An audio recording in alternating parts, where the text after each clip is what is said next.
Alors bonjour, moi c'est Ellie Storm, je suis éditrice chez Ankama Édition depuis 6 ans et je travaille notamment sur les mangas français, sur Maliki, sur des projets jeunesse et plutôt franco-belge. D'accord.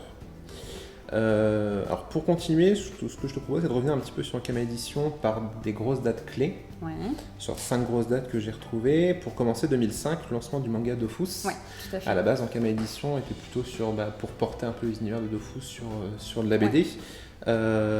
C'était ça l'idée, c'était vraiment de En fait, de c'était continuer. ça, c'est-à-dire que Todd, qui est donc l'un des fondateurs d'Ankama en général, a fait des études de bande dessinée et il avait ce projet-là. Donc en fait, le manga, le jeu, le MMO était sorti en 2004 et il avait dans les tiroirs l'envie d'un scénario et l'envie de pouvoir le mettre en image. Et il voulait le faire en format manga. Donc il a été toqué aux portes des maisons d'édition, puisque nous, à l'époque, on n'existait pas. Et s'est fait refouler, tout simplement, en disant « Mais du manga français, vous rigolez, n'importe quoi, on va jamais signer ça ». Donc il s'est dit « Puisque c'est comme ça, je vais créer ma propre maison d'édition ». Donc il a créé Ankama Édition, donc en 2005, pour éditer le manga Dofus, effectivement. Tout à D'accord, fait. et qui continue toujours actuellement. Tout à fait. 2011, Akiba Manga. Ouais. Vous avez tenté l'aventure du magazine de prépublication avec Ouais. des scénaristes français et des dessinateurs japonais. Mhm. Ça a duré 1 an. Quel souvenir vous en gardez de la prépublication en France? C'est compliqué. Alors déjà, moi, je ne travaillais pas dessus. Mhm. On avait un service presse qui s'en occupait. Je sais qu'ils en ont beaucoup souffert parce que c'était la prépublication. Nous, à l'époque, on faisait par exemple le Wakfu Comics, Ouais. et qui était donc du coup de la publication en presse. Le public français est clairement pas prêt. Ouais. Et ne sera jamais prêt pour de la publication magazine. L'Enfaust, c'est vraiment l'exception à la règle. Mhm. Mais sinon, ils sont pas du tout réceptifs. Alors en manga, encore moins, quoi. Ouais. Ouais. 2012 et jusqu'à 2015, on a City Hall qui arrive. Ouais. C'est le gros phénomène, on en parle beaucoup. Ça sort assez rapidement, on arrive à 7 tomes. Est-ce que vous avez l'impression vraiment que ça a relancé la machine? Ah, complètement. Ça a relancé la machine manga, en tout cas chez nous, puisqu'on avait eu des expériences avec De Bézard. Le Dofus manga est un cas à part, puisqu'il a bénéficié du succès de la communauté de MMO. On a eu De Bézard, on a eu Appartement 44, qui ont fonctionné, mais qui n'ont pas réussi à percer. Et en fait, grâce à City Hall, on a eu un succès d'un coup qui nous a un peu surpris. On en est ravis, mais ça a permis effectivement de nous conforter dans notre choix, dans notre décision de faire du manga français. Et d'où la signature de Radiante et de produire après Lost Sahara, Show the Rocks, Ogrest, et Burning Tattoo et La Brigade Temporelle. Voilà. Justement, 2013, c'est Radiant qui arrive, qui est Ouais. maintenant édité au Japon, Espagne, Allemagne, Ouais. et j'ai cru lire Italie et Pologne bientôt. Tout à fait, ouais. C'est la première fois que vous avez une aussi grosse œuvre qui est éditée globalement. En manga, ouais, complètement. Ça nous arrive sur de la BD. On a eu le cas par exemple pour Atlas et Axis, qui a été édité en 8 langues. C'est assez rare. Et là, c'est exceptionnel. Et en fait, on ne s'attendait pas du tout à ce que ce soit le Japon qui nous signe en premier, en Ouais. fait. C'est-à-dire que c'est vraiment eux, on s'était dit, bon, ça va être l'Espagne. Parce que c'est vrai que l'Espagne, il y a une grosse communauté de manga, de lecteurs de manga. Et par exemple, c'est eux qui ont signé en premier City Hall. Ouais. Voilà. Et ils signent régulièrement nos projets parce que voilà, c'est l'Europe, ils sont lecteurs de manga. Et puis finalement, pour Radiant, c'est pas eux, c'est le Japon, quoi. Et puis à partir du moment où le Japon a signé, alors là, c'est terminé, quoi. On a pu... Ouais. Ils sont tous venus, ils ont toqué à la porte en disant on le veut, et voilà. Un petit effet de mode, du Voilà. coup. Et du coup, 2015, on a le manga Dofus qui revient en édition double. Ouais, tout Pourquoi à fait. l'avoir réédité comme ça? Alors en fait, c'était à l'occasion des 10 ans. Mhm.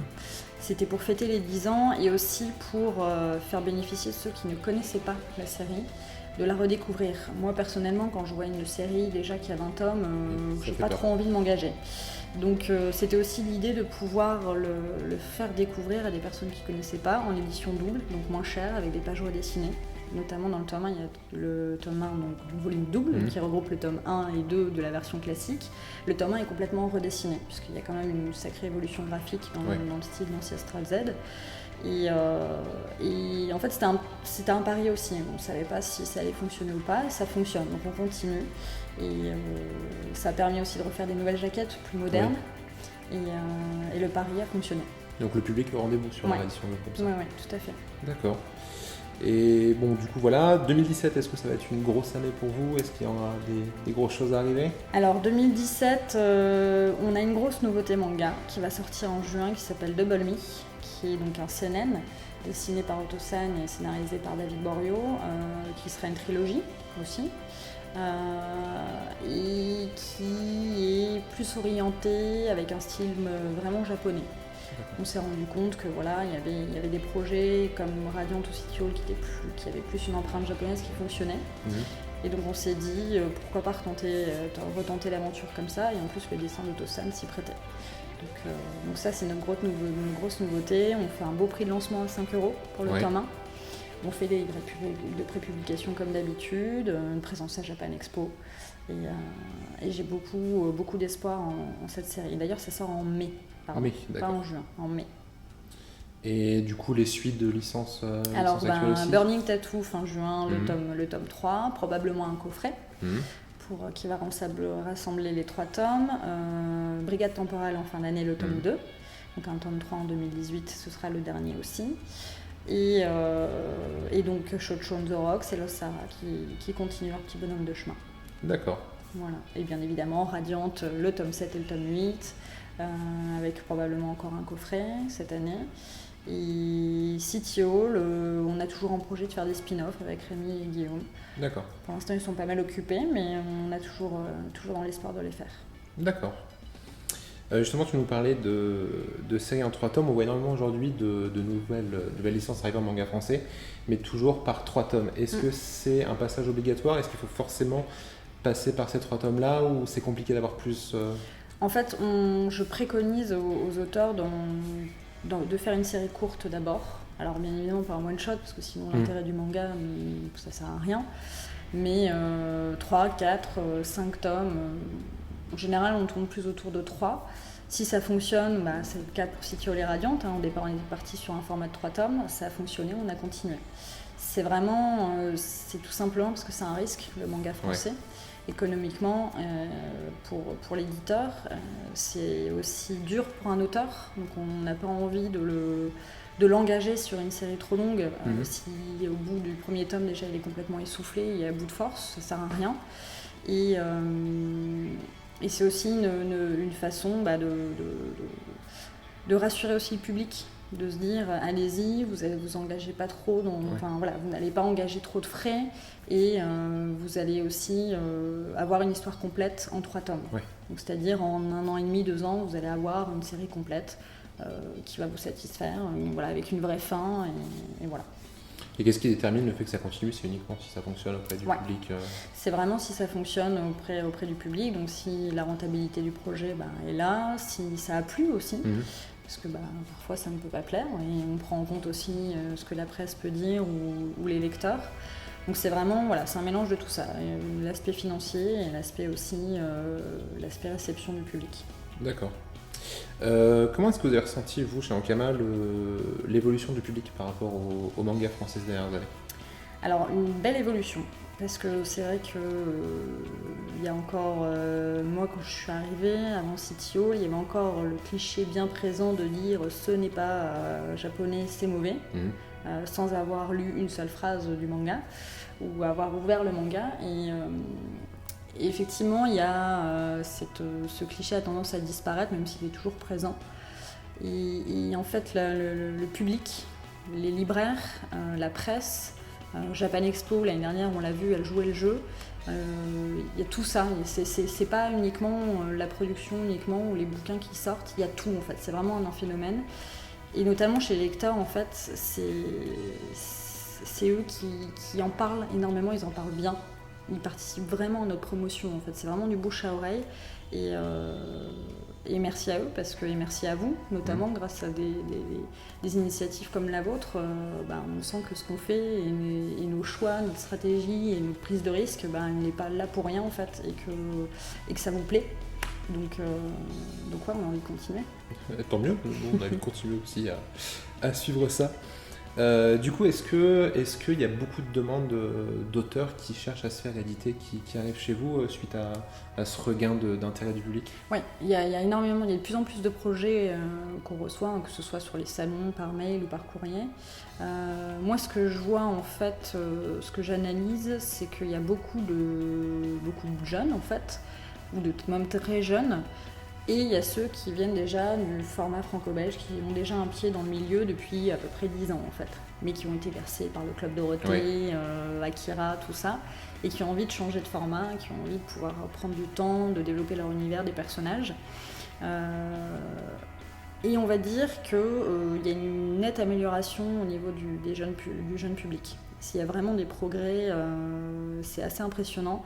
Il y a des écoles qui s'ouvrent, notamment le IMA qui est vraiment, je ne sais pas si on en a entendu parler, mais l'école internationale du manga et de l'animation qui est à Toulouse, dont on est partenaire parce que c'est une école qui ne forme pas uniquement à être artiste, mais à prendre le fait d'être mangaka, être un métier en fait. Et ils exposent tout, c'est-à-dire qu'ils vont parler du contrat d'édition, ils vont parler du respect des plannings, de la collaboration avec un éditeur, ils vont parler de la promotion, ils parlent vraiment de toute la chaîne, ils forment vraiment les jeunes à être un mangaka et à pas arriver sur le marché en étant surpris de se dire mon Dieu, en fait j'ai que 4 mois pour faire un tome mais c'est pas possible.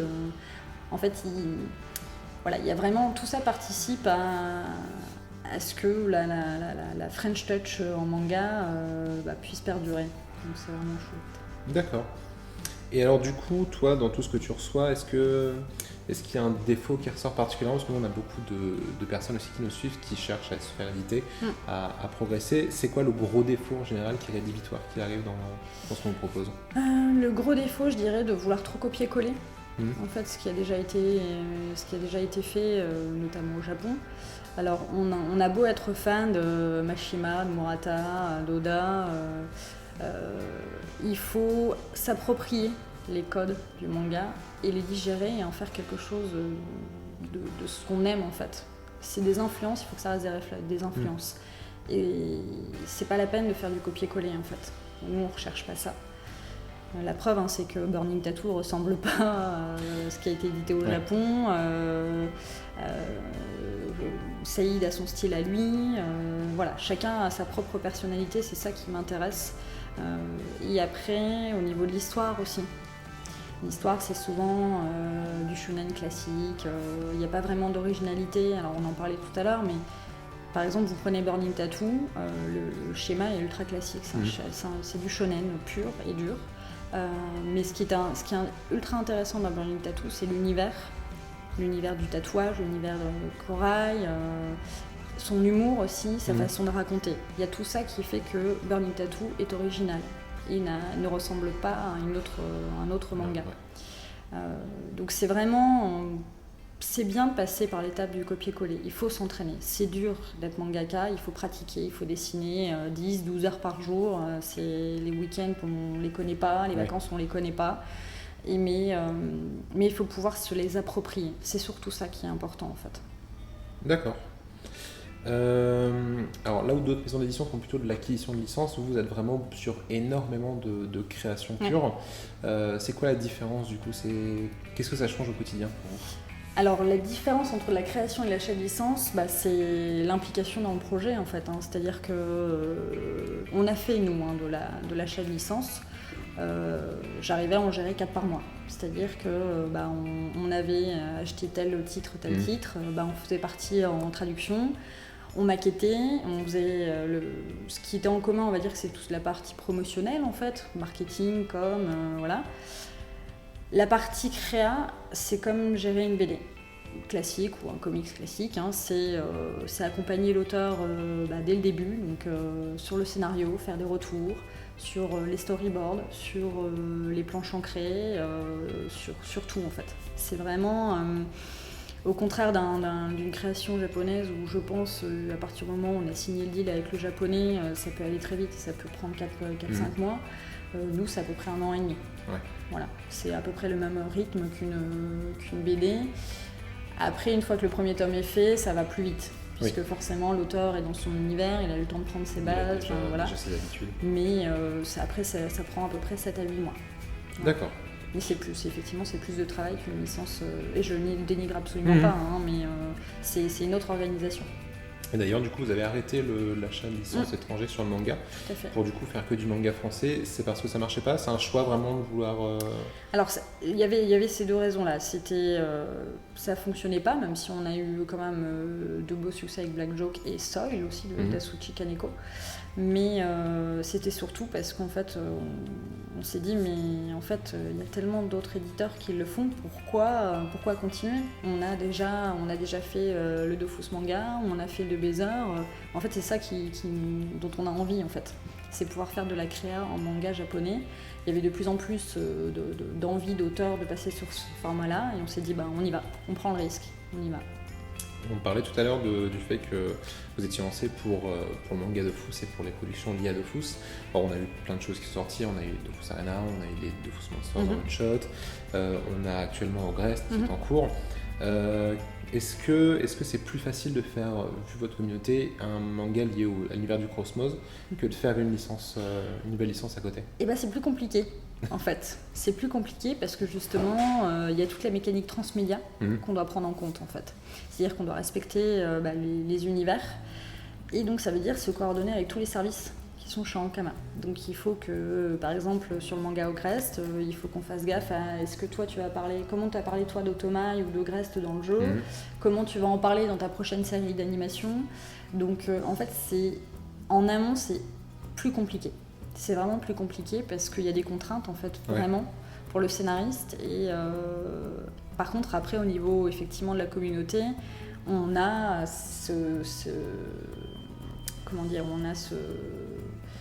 le public est acquis en fait.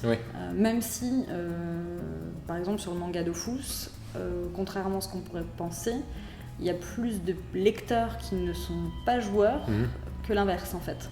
Et sur Ogrest c'est pareil. Il y a plus de personnes qui ont découvert Ogrest parce qu'ils lisaient le manga Dofus, ou parce qu'ils connaissaient Mig, ou plus peut-être via la série animée Wakfu que par le jeu Dofus en fait. C'est une communauté qui n'est pas facile à acquérir en fait, la communauté de joueurs. Le joueur ne va pas forcément en librairie, ne va pas forcément ouvrir un bouquin. Oui, il n'a peut-être pas l'impression que ça va lui apporter grand chose de plus par rapport à ce qu'il connaît en jeu.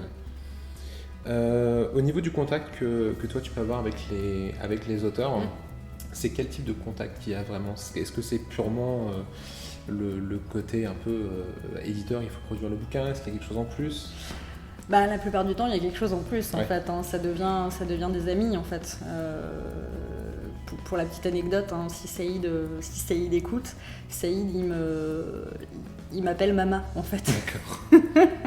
Et donc du coup, par exemple, Emmanuel Lieu commence à m'appeler comme ça en fait.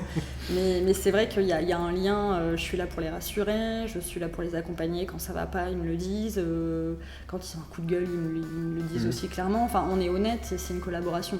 Donc c'est pas uniquement professionnel, non, ça va au-delà. Tout le monde n'est pas comme ça, mais c'est vrai que moi, il y a beaucoup de liens affectifs en fait qui se créent, énormément.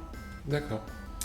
Pour terminer, du coup, toi, au niveau de ton métier d'éditrice, est-ce que c'est quelque chose qui t'apporte personnellement en plus de l'expérience, je veux dire, une expérience à part, on va dire, et est-ce que c'est quelque chose que tu as envie de continuer à faire? Est-ce que c'est motivant ce qui se passe actuellement? Alors c'est ultra motivant, c'est un défi de tous les jours, mais du coup c'est un défi et du coup parfois c'est dur. Je ne vais pas vous le cacher, c'est assez dur parce qu'effectivement on voit des auteurs qui se donnent à fond, mais vraiment vraiment à fond, et parfois quand le succès n'est pas au rendez-vous, c'est assez dur. Moi, j'y mets beaucoup aussi de ma personne, et c'est vrai que c'est assez frustrant quand ça fonctionne pas, mais en même temps, je ne pourrais pas faire sans ce défi-là, en fait. Donc, mon boulot d'éditrice, c'est de prendre des risques, c'est d'accompagner. La principale chose d'un éditeur, c'est qu'il doit être convaincu du projet qu'il va éditer, et donc, du coup, à partir du moment où vous êtes convaincu, vous êtes à 200% dans le projet, quoi. Et oui, j'ai envie de continuer ça pendant longtemps. D'accord, nous on a hâte de continuer à voir ce qui va sortir. Merci beaucoup. Bah, je vous en prie. Bon courage pour la suite. Bah, merci et puis à bientôt.